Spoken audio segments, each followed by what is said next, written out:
আচ্ছা, তোমার কাছে কি তথ্য প্রমাণ আছে? তুমি কি জানো বলো? স্যার, আমি সেদিন পড়তে যাচ্ছিলাম, যাই দেখি যে মাঠের মধ্যে কারা স্যার মারামারি করছে।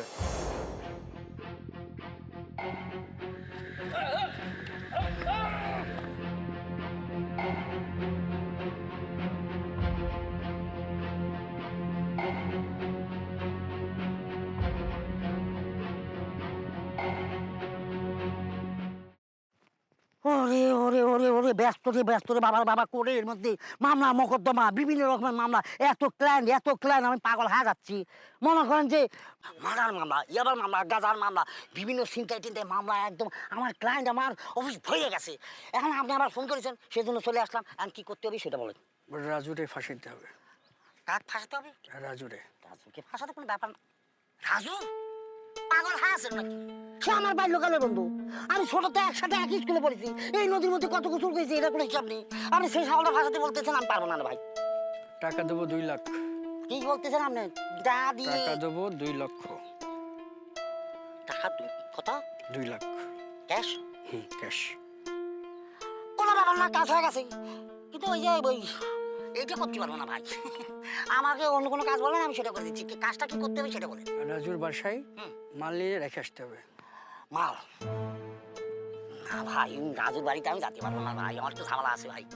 অন্য কোনো কাজ বলেন, আমি সেটা করে দিচ্ছি, কিন্তু ওটা পারবো না। টাকা আরো 2 লাখ, 4 লাখ দেবো ক্যাশ? ক্যাশ। তখন যে আমার কাজ হয়ে গেছে ভাই, নাকে তেল দিয়ে আপনি এখন যাই ঘুমান। মনে করেন কালকে আমাদের সব রেজাল্ট পাই যাবেন, ঠিক আছে? আপনি যান। এই কথা যেন কেউ না জানে। আরে কি পাগল পাইছি, পিঁপড়া বন্ধুটা পাবে না, কাক তো পরে সব। আপনি যান। তাহলে কথা ওইটাই ফাইনাল? ফাইনাল। তাহলে আমি এখন কি করবো? আমি তো পাগল হয়ে যাচ্ছি। আমি তো মনে হচ্ছে মাফিয়া ডনের মানে আটকায় পড়ছি। আল্লাহ, এখনো বিয়ে শাদী করি নেই। যদি বিয়ে শাদী করি আমার ছাওয়া পাল হয়, তাহলে তারা তো আবার মাফিয়ার ডন হয়ে যাবি। তাহলে আমি এখন কি করবো? টাকা যখন নগদ দিবি, তাহলে পরে আমি কাজটা আগে করে ফেলি, তারপর যাওয়া হবে। যাই কাজটা করে আসি।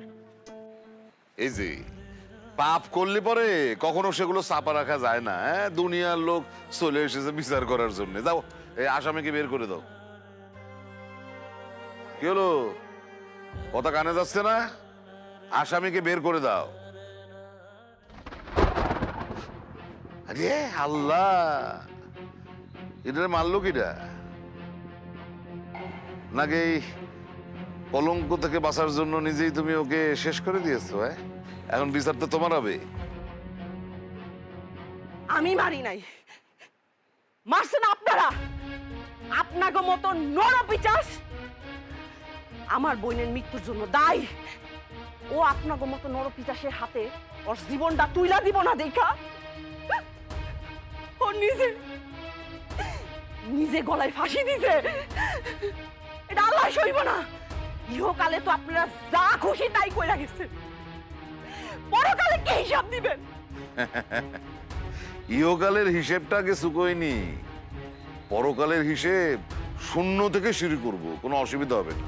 যেই পাপ সে করছে সেই বিচার নিজের হাতে নিয়ে নিয়েছে, এখন তার আমাদের বলার কিছু নেই।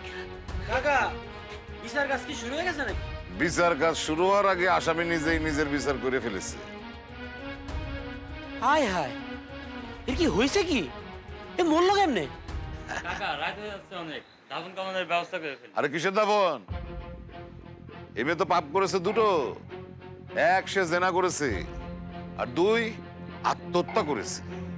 এই দুটো পাপের অপরাধে আমাদের অঞ্চলে ওকে যদি দাফন করি, তাহলে তো পরে ওর এই পাপের দায়ভার কে নেবে? আমরা নেব? তোমরা নেবে?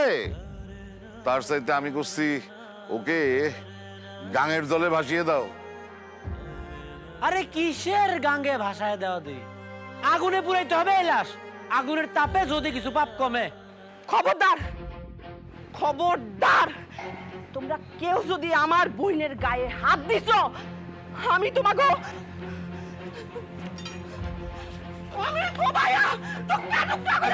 দারোগা সাহেব একদম সময় মতো চলে এসেছেন।